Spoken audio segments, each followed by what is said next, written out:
Sorry, sir, there was a technical issue.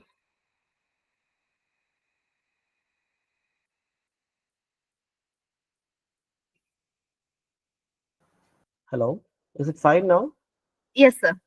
Okay, someone removed me from the meeting.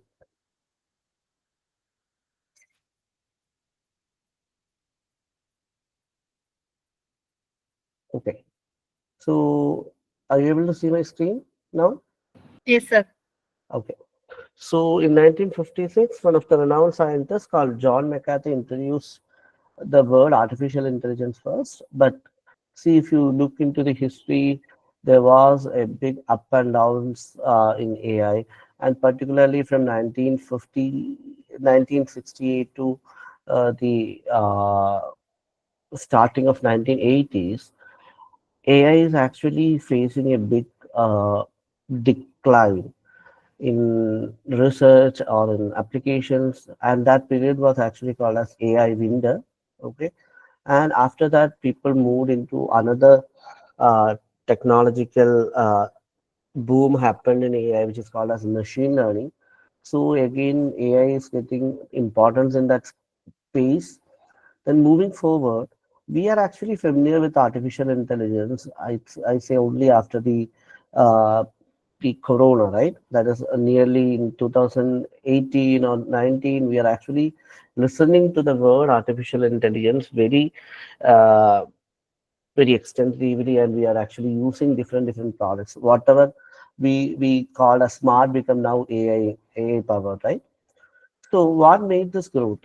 If you look into that aspect, see the availability of digital data or internet as well as the exponential growth happened in the hardware technology made this boom in the domain of artificial intelligence, because it accelerated the growth of artificial intelligence and it made very easy to implement artificial intelligence in a very small scale devices like mobile phones or smartphones such as. Okay, so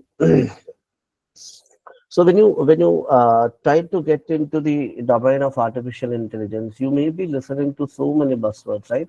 Artificial intelligence, machine learning, deep learning, generative AI, LLMs, data science, data analytics, data engineering. A lot of stuff you are actually listening, right?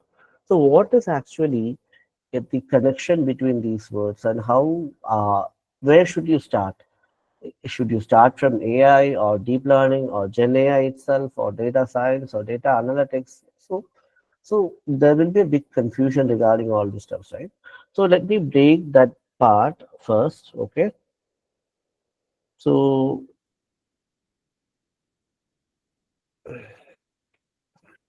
first thing I want to make you understand is artificial intelligence.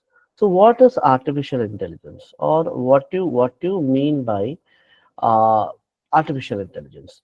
The artificial intelligence, or simply we can say we are actually infusing some kind of intelligence to a machine, right? But rather than that definition, what is the appropriate definition for artificial intelligence? So before that, I would like to make you understand what is human intelligence.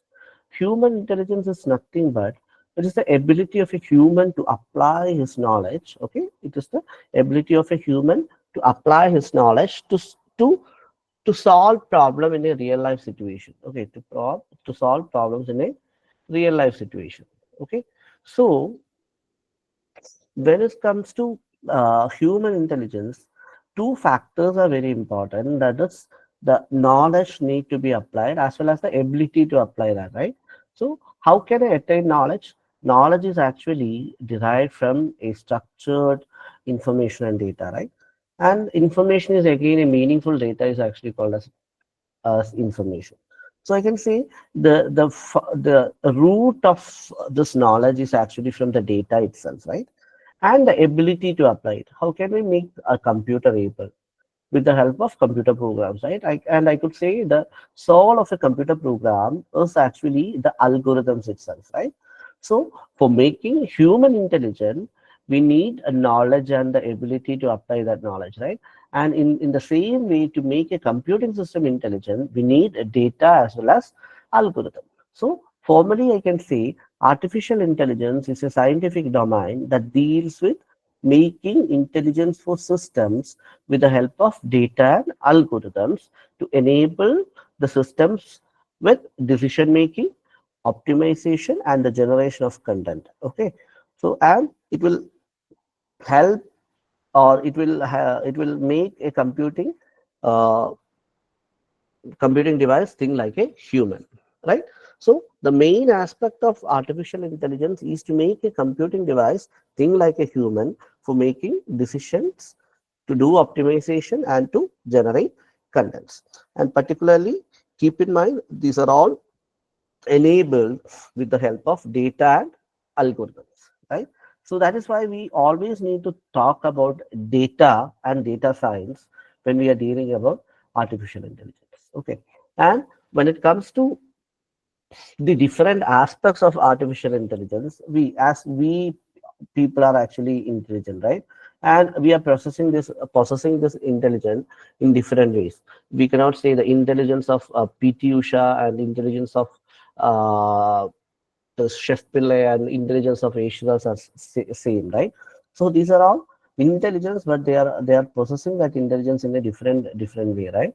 Sometimes we need to depend upon different strategies as well as different modalities of data to make a system intelligent. Okay, so what is happening is, based on that particular strategy as well as the modality of data we are depending on, artificial intelligence is again classified into, or it can be considered as the subdomains of artificial intelligence. And the most of the subdomains comes like machine learning, that deals with a strategy called learn from experience. And the next one is speech analysis and processing, which uses the audio and sound system for making intelligence. Then computer vision, which uses visual data and information for making intelligence. Natural language processing, the textual data, that the chat gpt, google translate are all examples of natural language processing. The expert systems that make use of ai systems that can depict like a human professional or an expert. The planning and optimization techniques used in artificial intelligence, and the physical realization of artificial intelligence is what we are calling as robotics. Okay, so all of them are actually subdomains of artificial intelligence and always intend to make a system think like a human, but they are depending on different strategies as well as different modalities of data for enabling it, right? So even though we are having this much subdomains, the one fact you have to keep in mind about artificial intelligence is, one particular domain of subdomain of artificial intelligence is actually dominating the entire field of artificial intelligence, right? That is, we are using that particular subdomain along with all other to make it more efficient and intelligent. And that particular subdomain that we are giving more importance is actually called as machine learning. Okay, so machine learning is actually a particular kind of intelligence making strategy which relies upon making intelligence from uh, past experience, and that strategy is applied in this speech or vision or NLP or expert systems, robotics everywhere.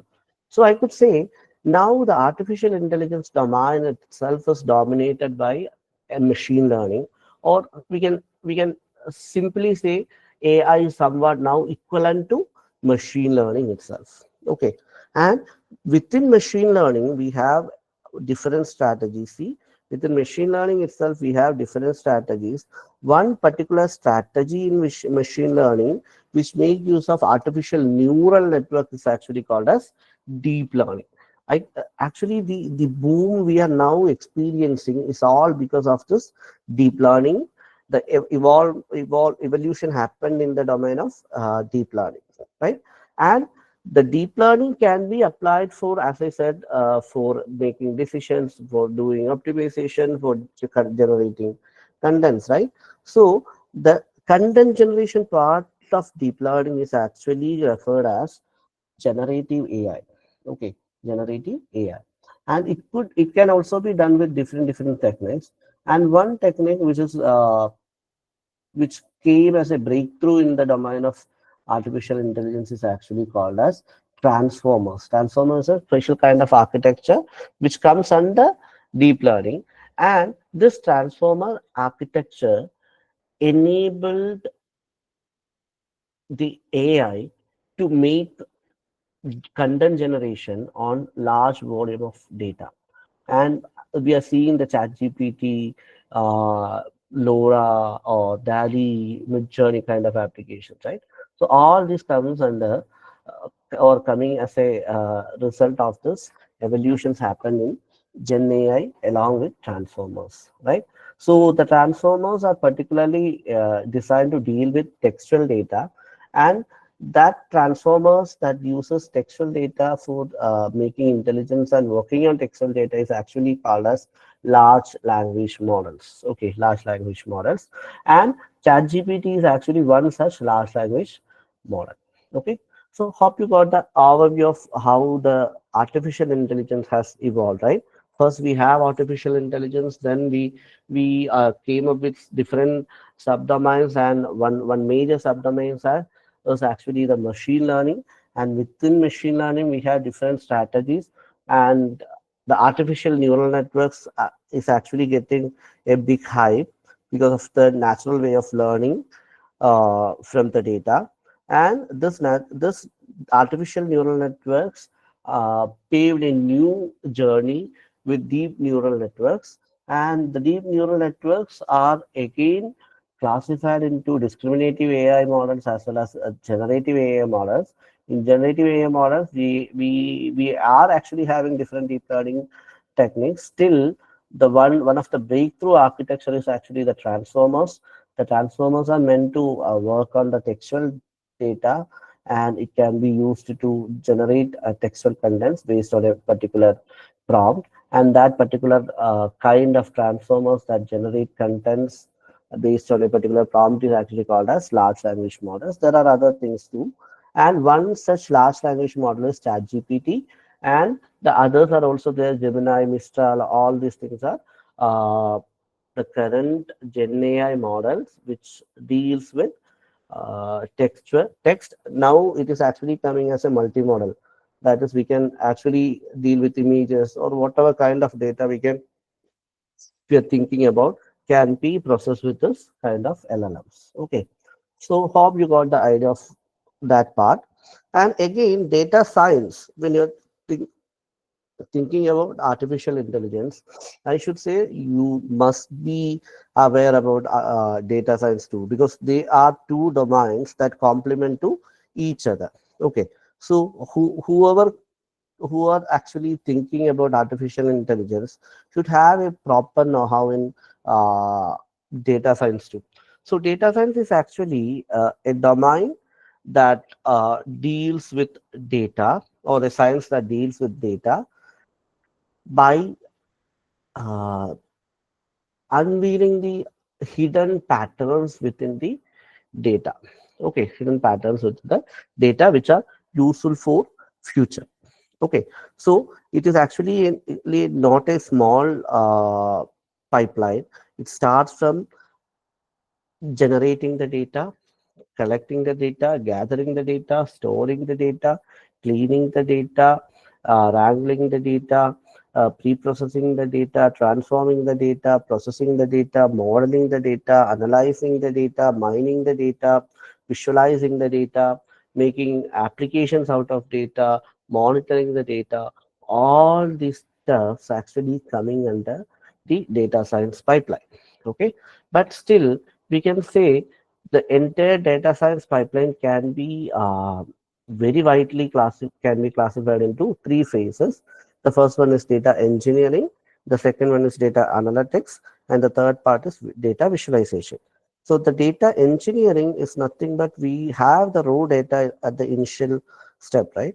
So the raw data is transformed into an analytic compactable form with the help of data engineering. So those who are interested with data engineering should have a good uh, skill set in databases, data warehouses, cloud technology, programming, data processing kind of stuffs. Okay, and after preparing the data, it will be given to data analytics stage.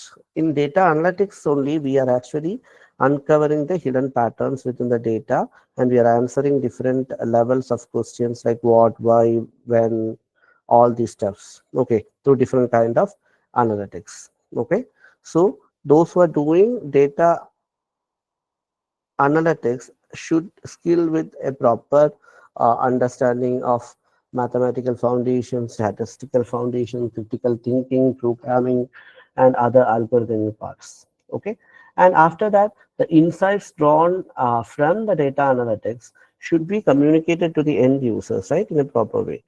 There, we need to communicate these results to the audience or to the end users with uh, different kind of representations like tables, charts, and all.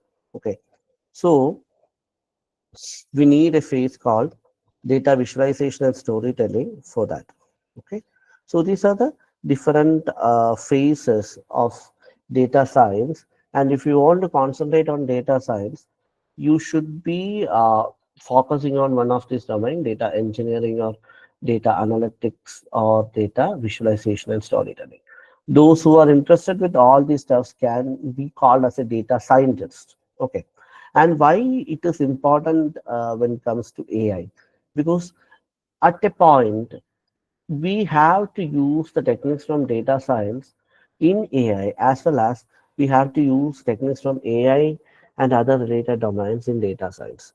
That is, when it comes to analytics, if you want to do some kind of predictive and prescriptive analytics that focus on forecasting and recommendation, you have to use the techniques from artificial intelligence, deep learning kind of stuffs in it. Okay, so so I could say these domains are actually complementing to each other.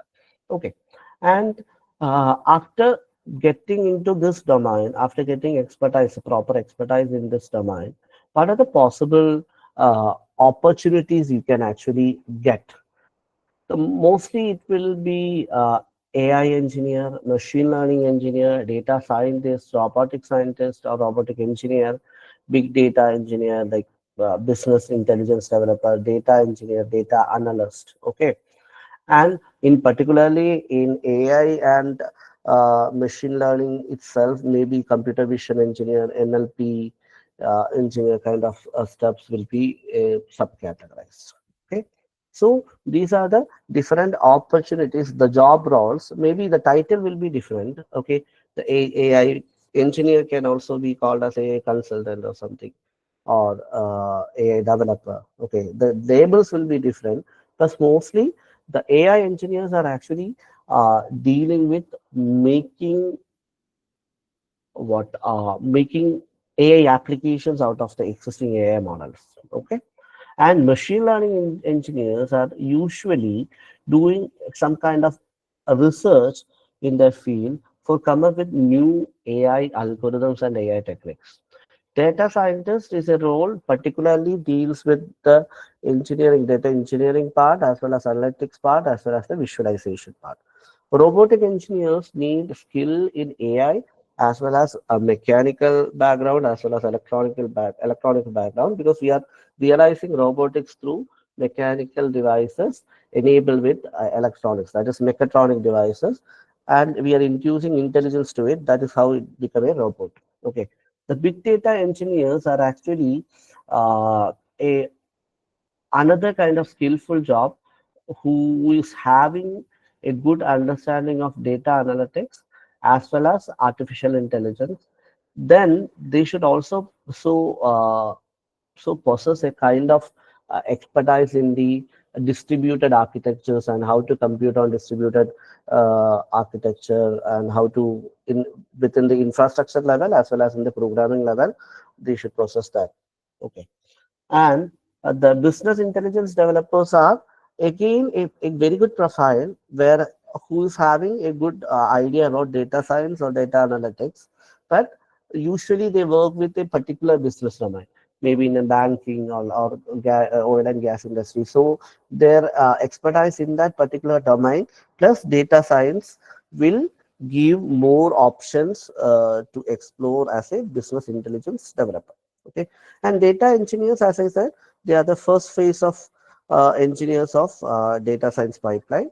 Those who prepare the data from the raw data to the what the analytic compactable form. The data analysts are actually the most glamorous job role in the data science pipeline because they will get more pay, more acceptance, more glamour profile. Okay, because they are the core part of the data science because they will come up with the hidden insights from the data. Okay, so the labels will be different, but these are the job roles that you can expect in the data science and AI domain.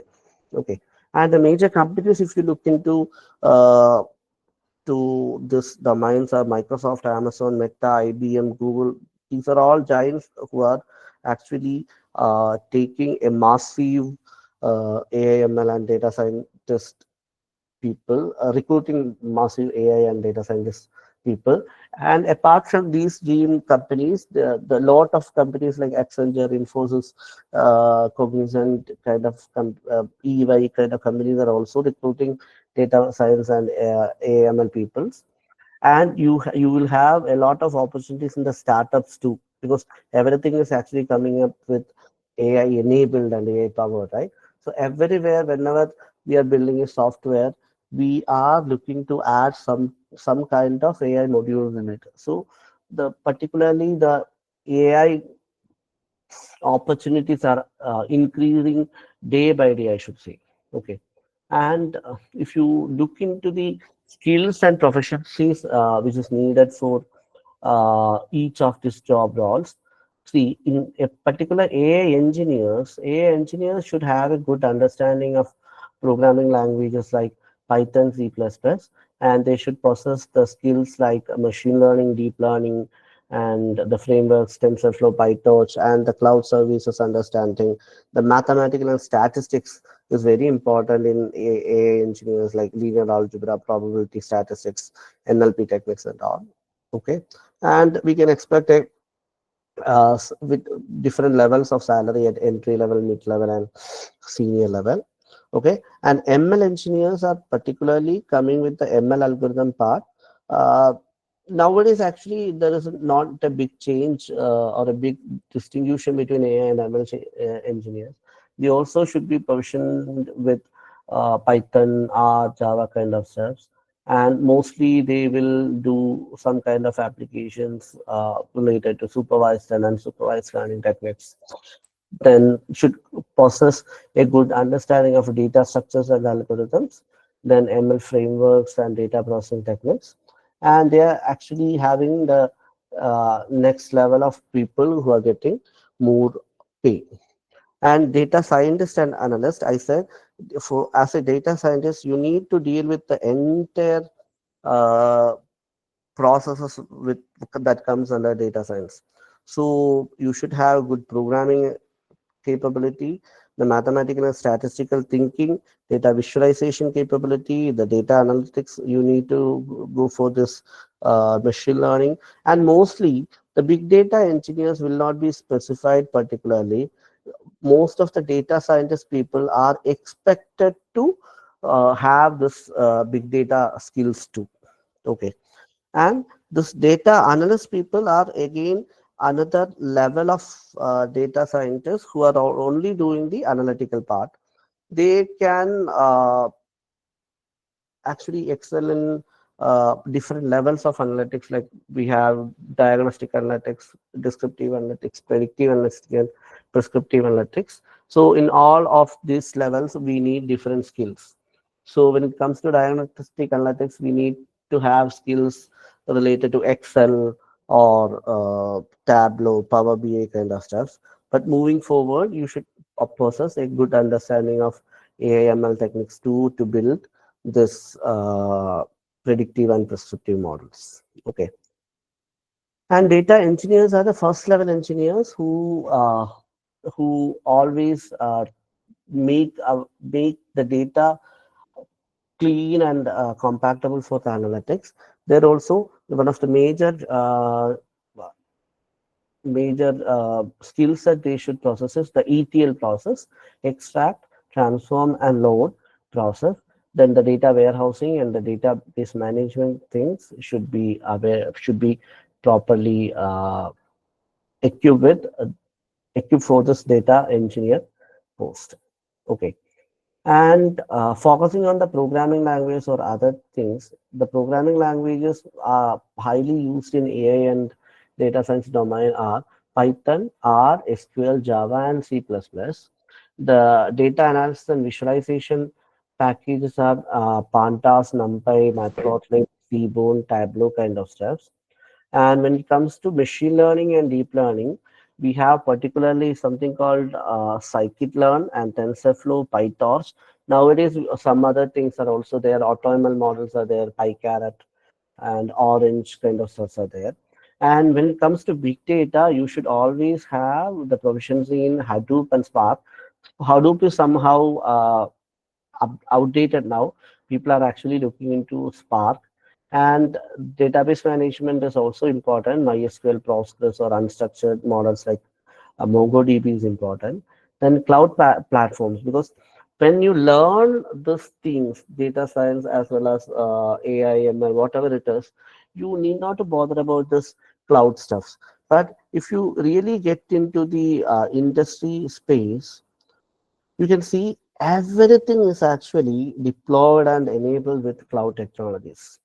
Okay. So rather than simply doing a AI experiment, you should be knowing the proper way to do that experiment in cloud technologies, how to place the data, how to execute that computing part, how to pipeline these things. All these stuff is important. So whatever profile you are looking for, the cloud understanding or the expertise in the cloud will be an added advantage for everyone, for AI or data science, whoever it is. This cloud platform understanding is very important. Okay. And the packages in dollars, actually, when you compare with different companies, the entry levels are actually getting around $80,000, okay, per year. And in for the experience, it goes till the 16,000, sorry, 1,60,000. Okay. And Google is actually hiring the maximum count, Amazon, IBM, because the specialized roles like AIML, data scientist roles are actually comparatively less difficult to crack with these companies. Okay, so if you have a special skill like this, that will be more beneficial.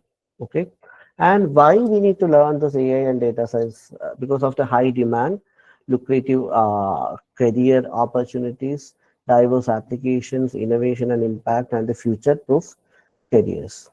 So, what companies expect when you look into the expectations of companies? What are the things you should get prepared with? The first one is the problem solving and critical thinking. That is the ability of a person to analyze complex problems and design effective AML solutions. Okay, so you should be able to think at the first stage and come up with different possibilities for solving a particular problem. That is the very first skill you should possess. Okay, and I should say those who are directly jumping into this AI, particularly I can see the people are directly going into deep learning and even going into Gen AI part directly. So that is a very bad approach. Before getting into this domains, you should be thorough about the mathematics, the statistics, and the programming part needed for understanding these things. I'm not saying that you should be able to solve problems on integration or differentiation or bigger statistical things, but we need to have a proper understanding of the conceptual things happening on the mathematical statistical theories. Okay, suppose if I ask you what is the need of measures of dispersions, you should be able to connect it with AIML or data science aspects, and you should be able to answer it. What is the concept of derivatives? Why we need to have partial derivatives as an important tool in neural networks and deep learning. So this kind of understanding of how this mathematical and statistical steps are applied in AML and data science domain is very important, not the ability to solve mathematical problems very particularly. Okay. And theoretical soundness is another important thing. So most of the things are available as packages and APIs, but that is not the actual thing. You need to get expertise. You should be aware about the core concepts within AI and ML algorithms and their underlying principles. Otherwise, what is going to happen is you will be simply uh, coming up as a AI enabler. You uh, cannot come up as the creators of AI, and the AI enablers will be definitely will get replaced with uh, the next level AI innovations happening in the agentic AI. So instead of being an AI enabler, you have to be an AI creator.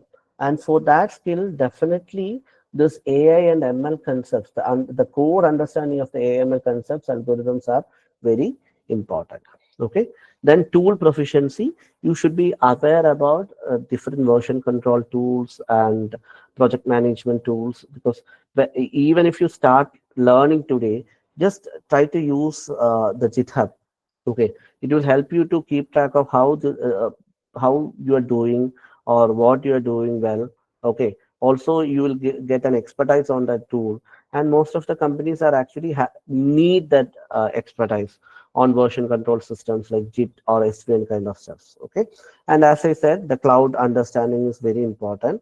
Then most of the time, if you're coming as an AI engineer or a rather than an AI scientist, you need to integrate this kind of AI stuff with the existing applications, right? So the web application development or the mobile application development understandings will be useful for getting into the correct pace of this AI integrations, right?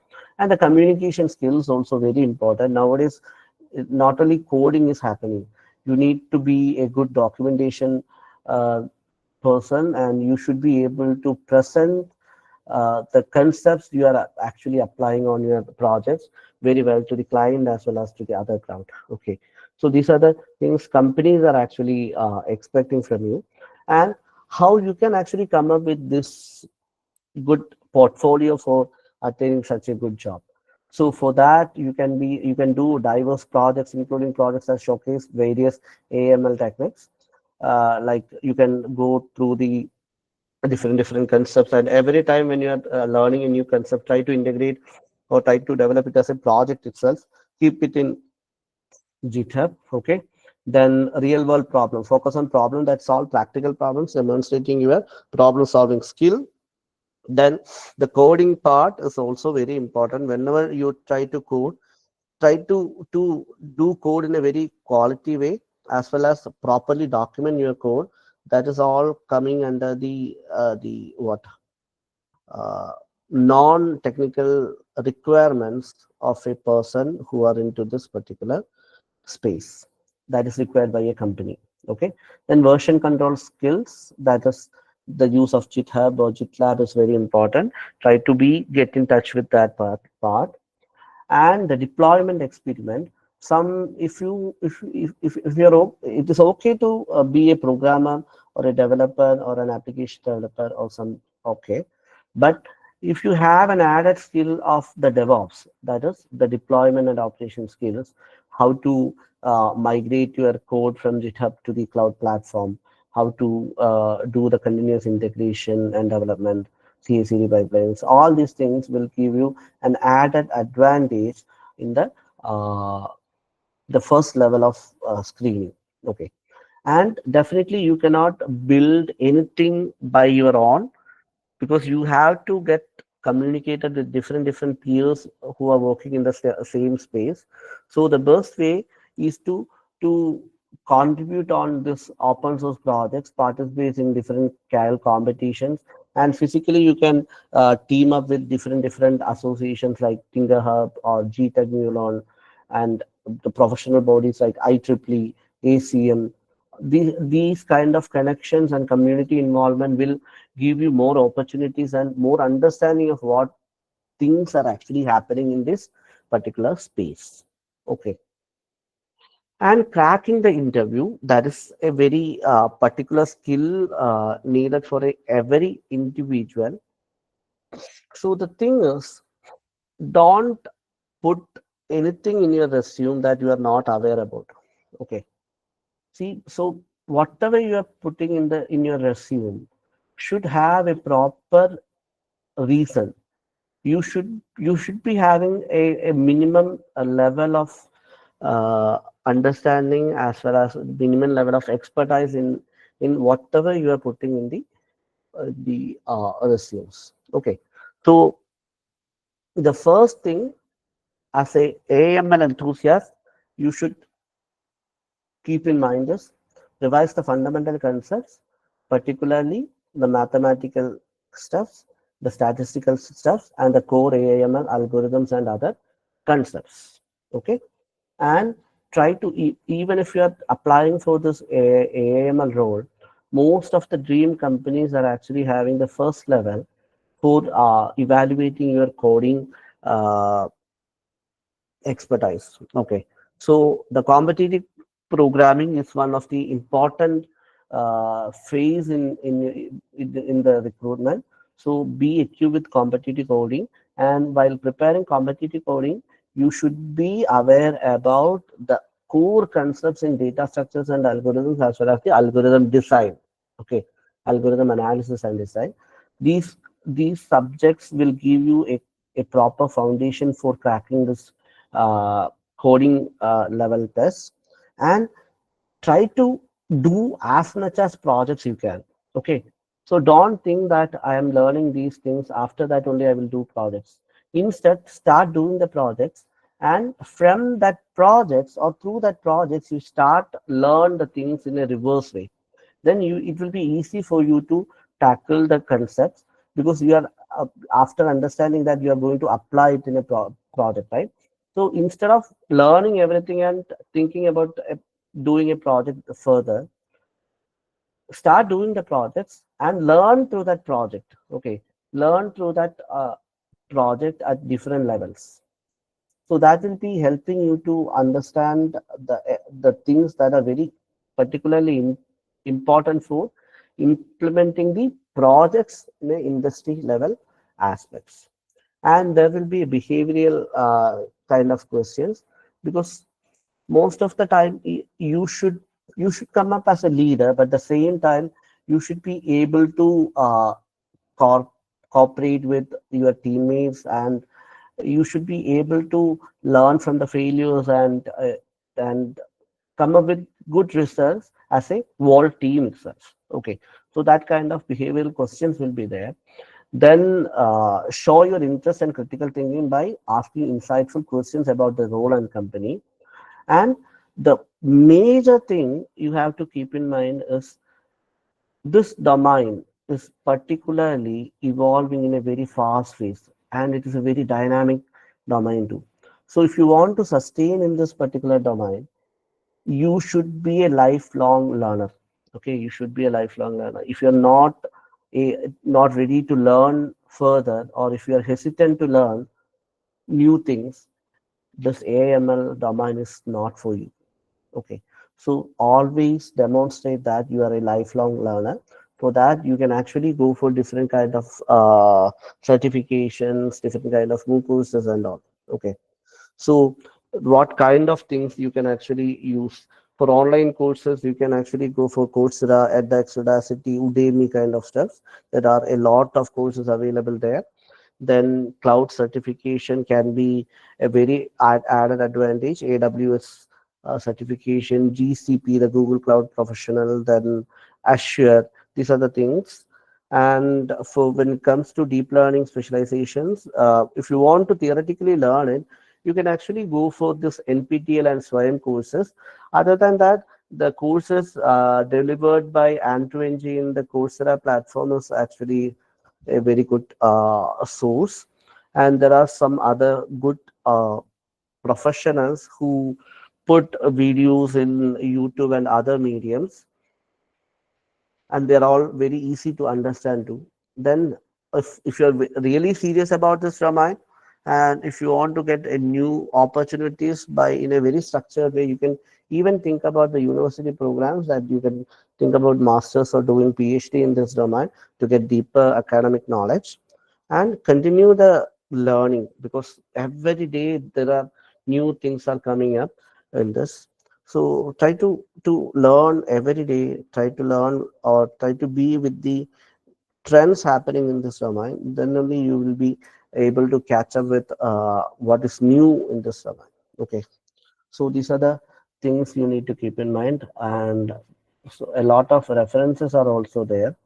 So I think we are coming up to the end of the session.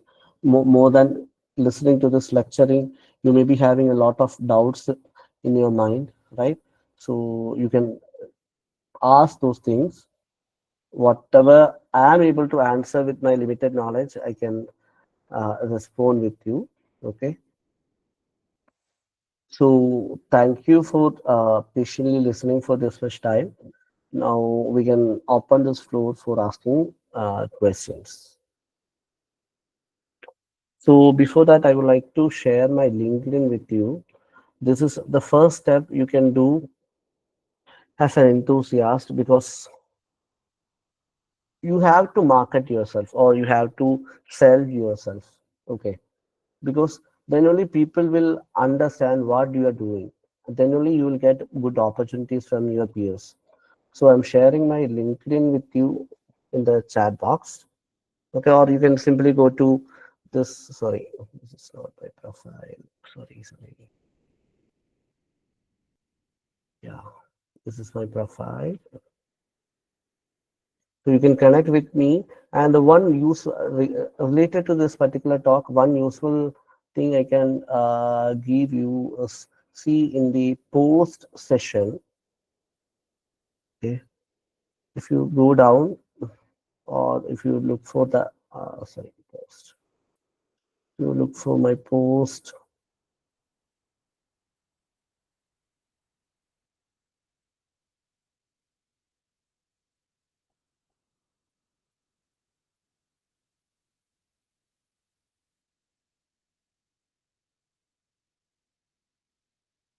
Right, it's not getting loaded.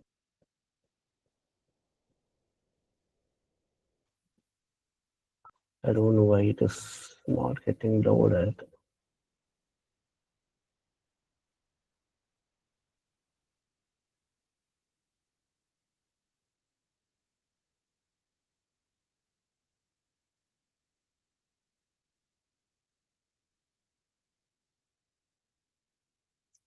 Yeah. See, if you go to the bottom, you can see a post that I want to show it.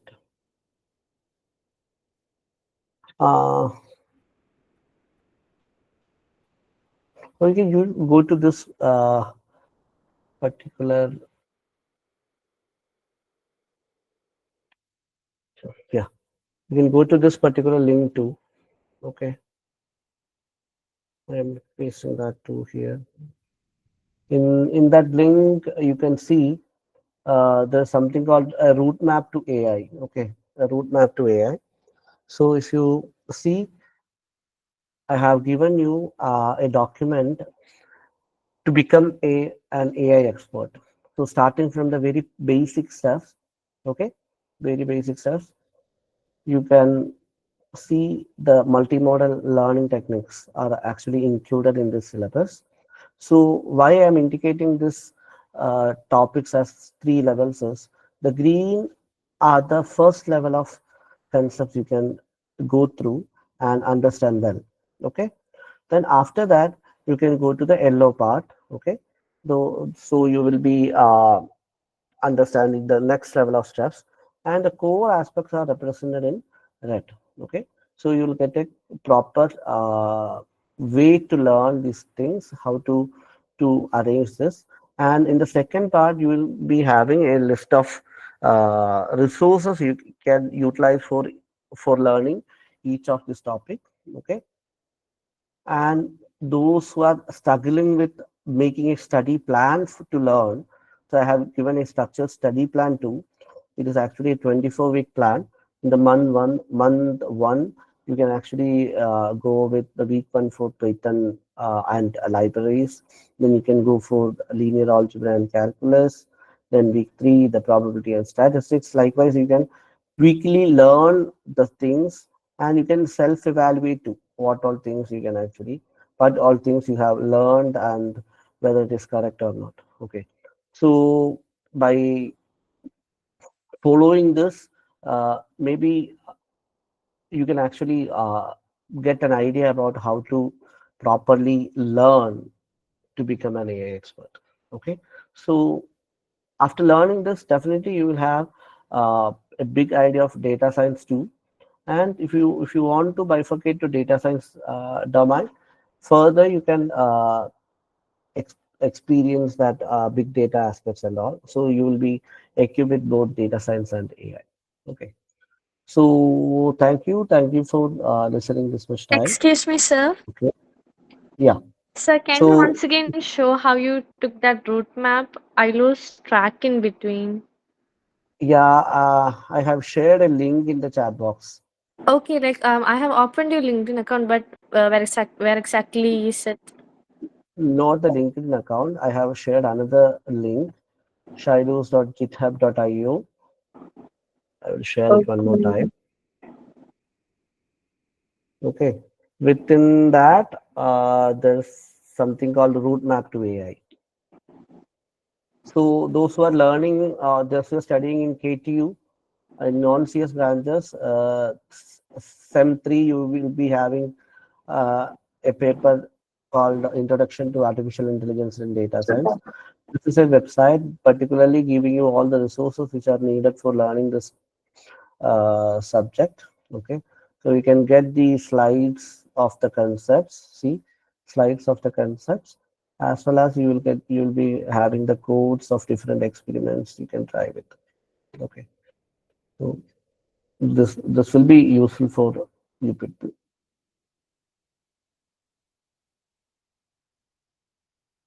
Okay, any further questions want to ask by anyone? You can ask.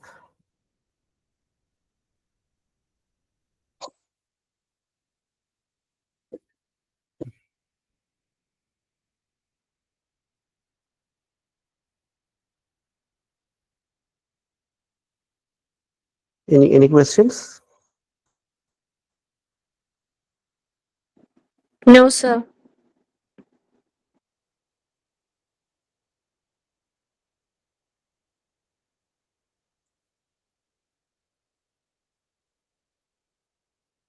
Those who are enthusiastic about this domain should have some questions in your mind, or how you are you getting everything from the talk?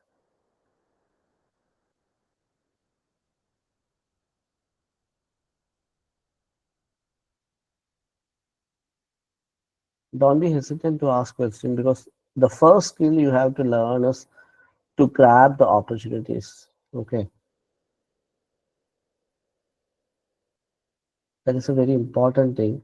Whatever domain, whatever tech domain you are actually getting into, just be the opportunity grabber,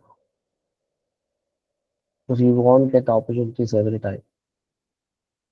And genuinely, if you have any questions in your mind, don't hesitate to ask. Don't think about others, what they will think or stuff.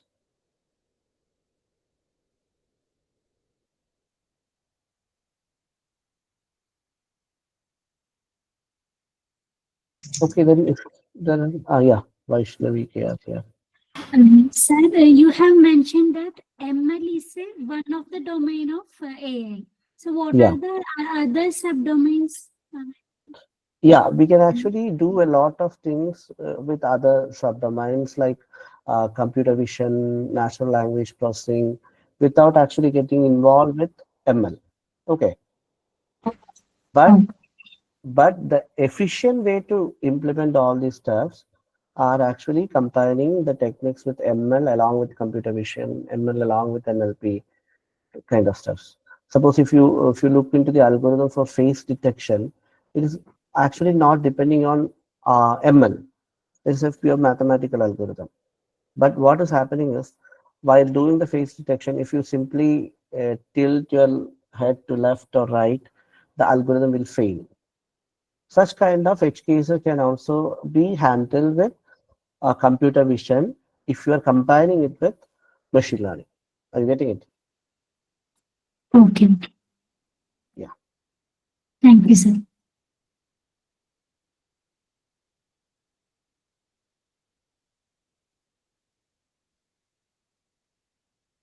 Explain neural network. Okay. So neural network is actually a very vast topic.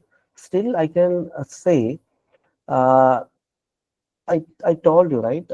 Machine learning is mostly uh, based on making or focusing on making uh, intelligence to a system for the purpose of making decisions. Okay, for the purpose of making decisions, optimize and create.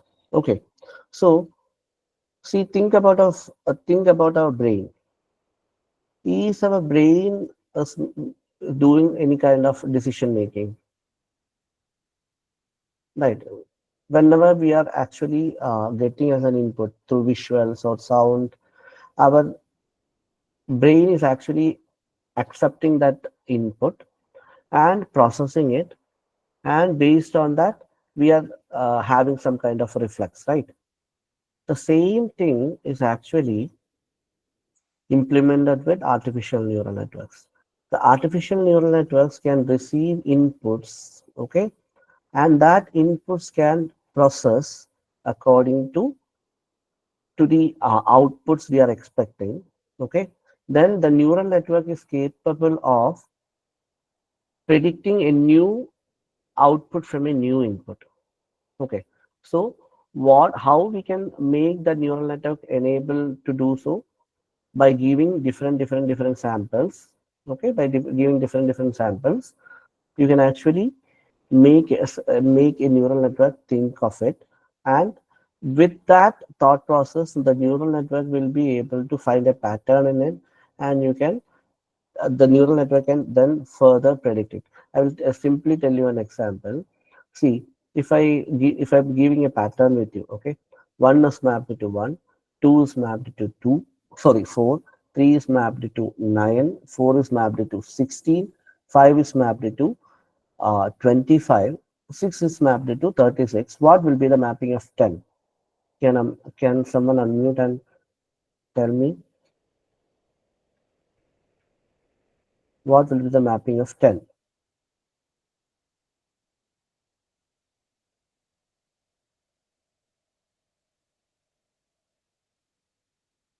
You're not getting or hesitant to answer. 100. 100, right? Exactly 100 is the answer, right? But did I ever tell you that the second number is the square of first number? I have given the pairs 1, 1, 2, 4, 3, 9, right? 3, 9, 4, 16, 5, 25, right? So that is the same thing we are giving to the neural network. I will give 1 as an input and telling that 1 is the output we are expecting. 2 as an input, 4 is the output we are expecting. 3 as an input, third, 9 is the output we are expecting. So with that, the neural network will be able to find the pattern with the input and output, as the first number need to be multiplied with itself to get the answer, right? So that will be learned by the neural network. Then with that learning, if you give a new input 10, the neural network will be able to predict it as 100, right? So how our brain is actually working the same way, we can actually train a neural network for making a decision on a particular data. Hope you understood in a very layman perspective.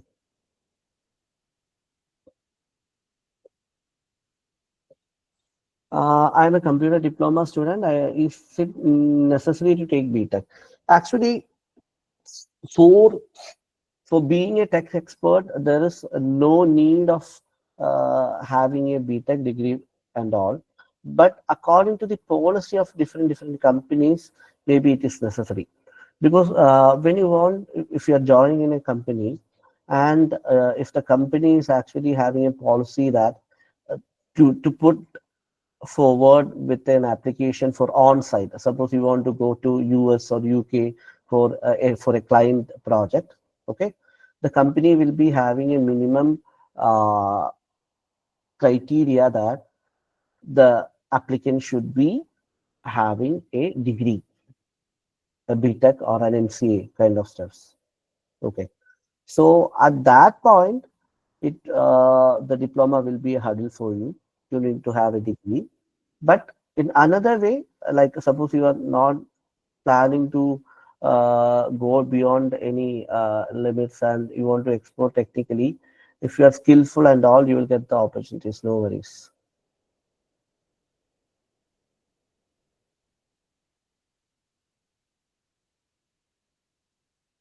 Any questions? Someone raised the hands, right? Who was that?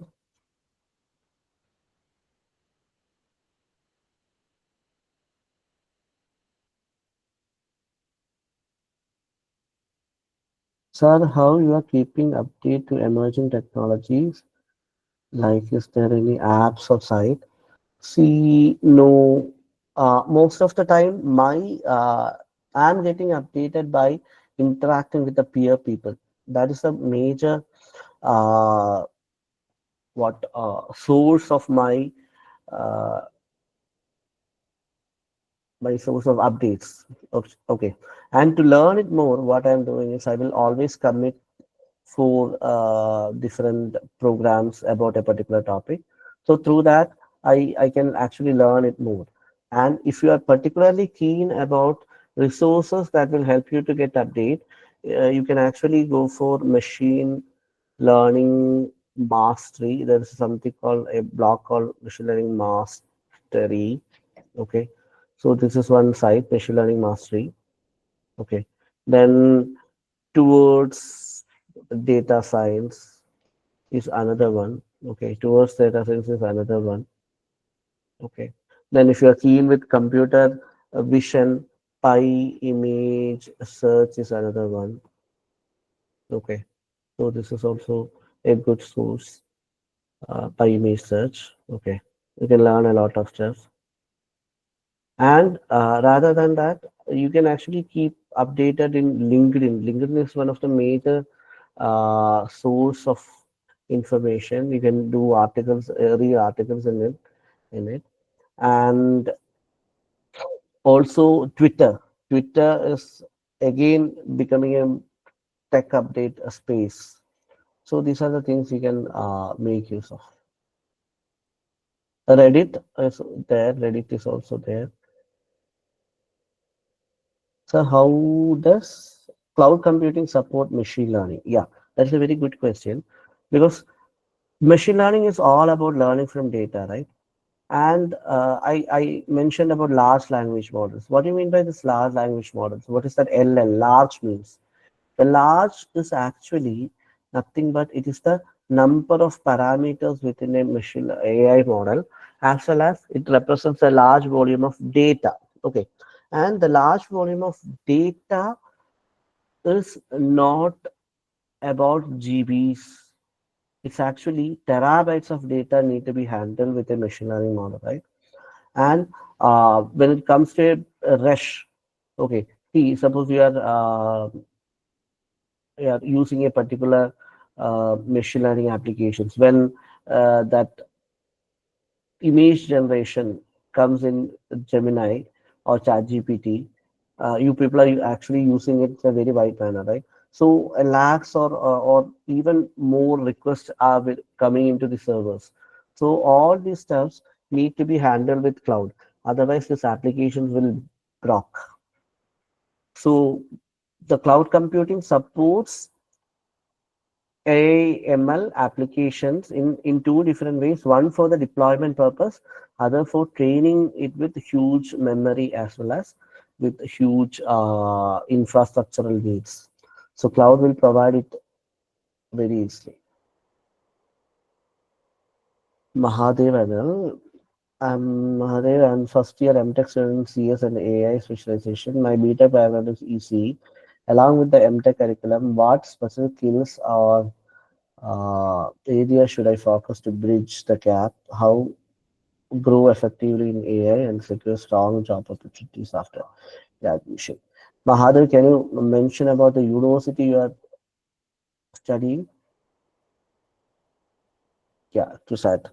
Particularly, I am at QSAT, so I can comment on your question. You are with computer science department, right? Yes, sir. Yeah.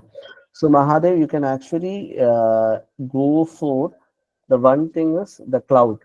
Cloud is very important. You can actually get certifications on cloud, and the data structures and algorithms are very, very important. And the algorithm design, data structures, uh, algorithm design. Then you should have a proper hands on the competitive coding part. Okay. Then the mathematical stuffs, the strong background of mathematical and statistical stuffs will be useful for you. And as you are from the EC background, you will be getting more opportunities in the future, I could say. See, because human computer interactions are going to be on in the first level, all these user interfaces, touch screens, everything will get vanished. The next level will be maybe the audio interfaces, and in the next another level, it will be brain computer interactions. Okay. So when it comes to brain computer interactions, all these applications will get vanished. But the counterpart of that application, that is how the machines will serve us, that will be definitely through robots and the stone kind of applications. So in future, we need people who are skilled with this robotics. That is particularly the mechanical and electronics part of the AI as well as the core AI people. So you will be having more opportunities, I think. It's a good combination. Okay. Thank you, sir. Big data. Actually, the big data is uh, a kind of technology. It's not about only data. It's actually a landscape that deals with the properties of data, the infrastructure requirements, as well as the algorithms that handle it. So big data does not means actually the huge amount of data. Instead, it means the data is actually possessing some kind of properties. The first property is the volume itself. That is the hugeness of the data is one aspect. And apart from this hugeness, if the velocity of data increases, also we can call it as big data. Or if the variety of data increases, that can also be viewed as a big data. The volume, the value, there are different types of V. If you look into V's in big data, V in big data, see you can see a lot of V's. Variety, volume, veracity, variability, value, velocity. Different types of V's are there. So if a data is having volume or veracity or variety or velocity, a value, whatever it is, we can call them as big data. And the major thing is when these properties are present, we cannot deal that data with our traditional computing systems and computing algorithms. So we need dedicated infrastructure requirements as well as algorithmic requirements for dealing with big data. Joji, I don't know whether it is clear for you or not in a very layman's perspective.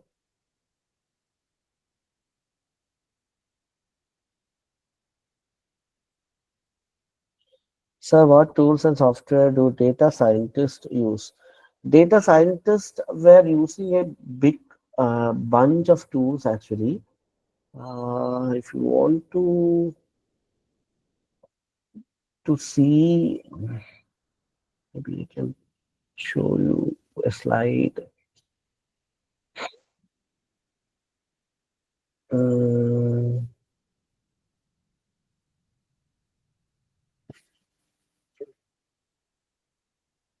see, I can try.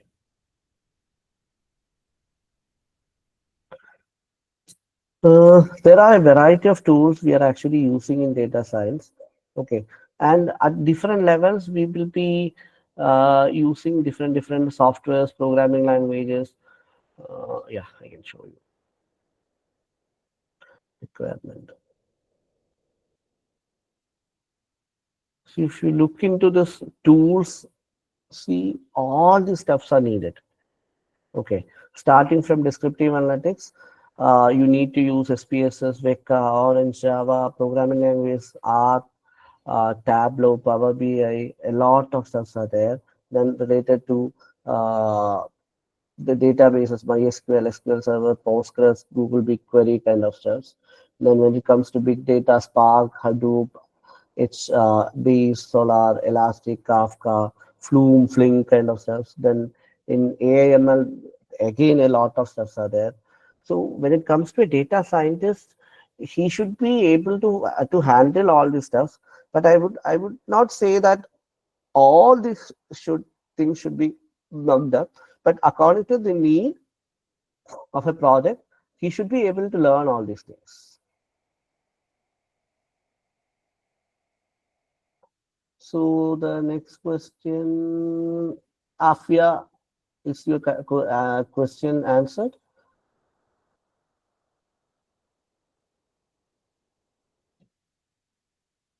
Is there any way we could learn our own?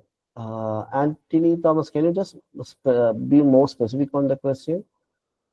By your own means what you're expecting, that without joining for a course, or uh, what you're actually thinking about with textbooks and all? Are you thinking in that way? Sir, I was asking whether we have any resources that are available for free to learn Yes, AI a in that. lot. Yeah, yes. All the stuffs I have mentioned in this particular document is is freely available. I have shown you one document, right? All the stuffs are freely available. Or if you want to go to YouTube, even I have a channel, but I won't say it will be very professional or something. It is a very normal stuff.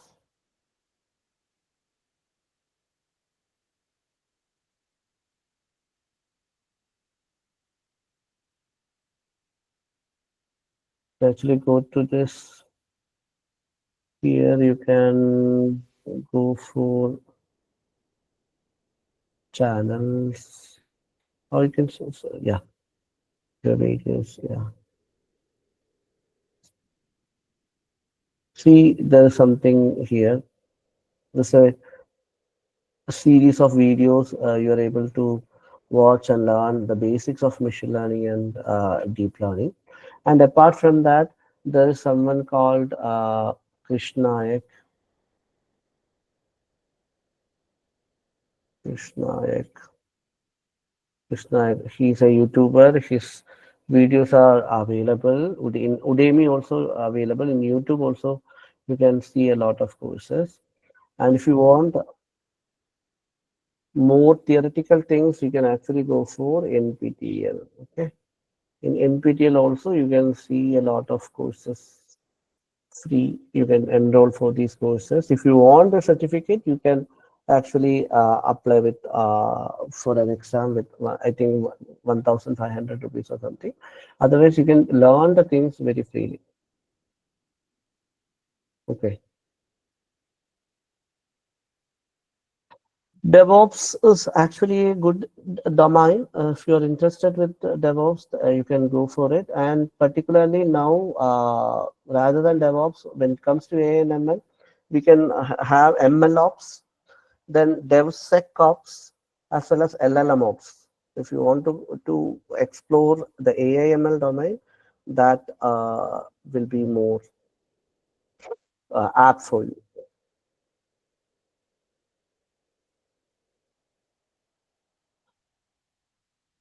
ML engineer role, the specific skills should be the programming part, the understanding of mathematical and statistical foundations and ML algorithms, and the research mentality is rather than simply developing an application, you should have a critical thinking and research insight for exploring this domain. That will be also grateful.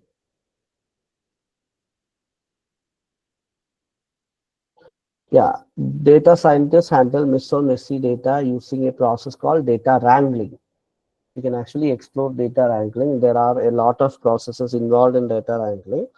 By using data wrangling, you can actually transform the messy or missing data into a good one.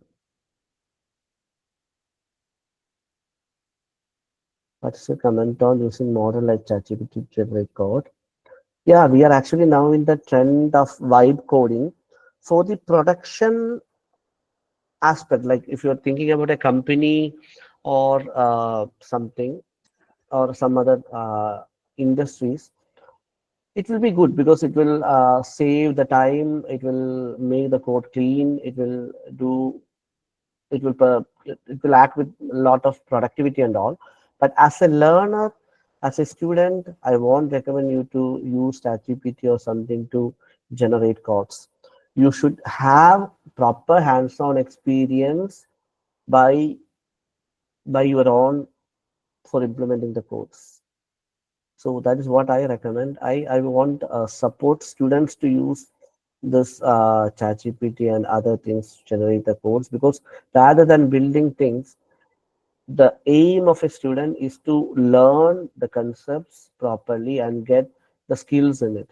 Okay, so I always recommend to do your codes or learn the things by coding yourself. No, don't use ChatGPT for generating the code. Suppose if you are going for a hackathon or a competition, you can make use of ChatGPT to complete it very fast.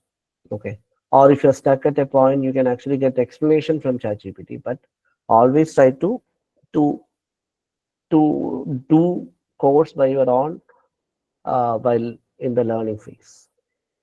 That's it.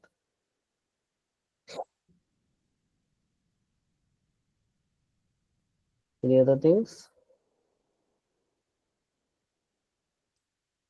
So thank you for actively asking this much questions. And I wonder, like, mostly the students are not opening up and asking questions. I got a lot of questions. I'm happy for it.